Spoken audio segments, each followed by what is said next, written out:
Operator drone tempur Rusia melancarkan serangan bertubi-tubi ke arah posisi tentara Ukraina di sektor Pokrovsk.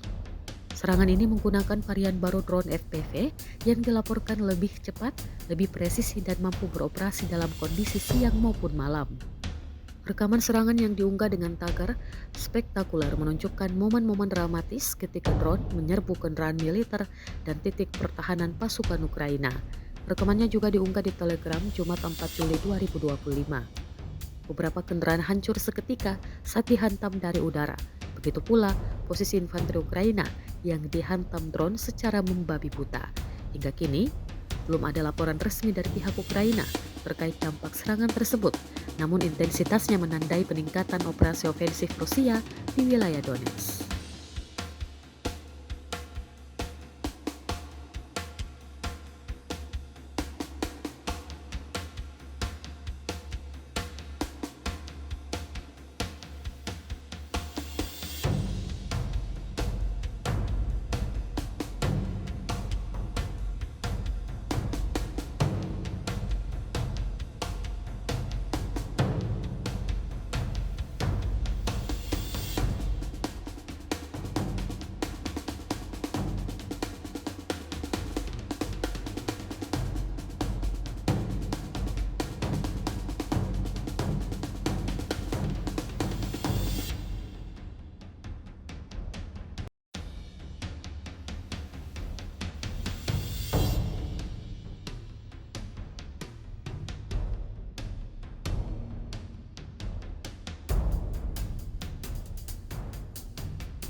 Download Tribun X sekarang, menghadirkan lokal menjadi Indonesia.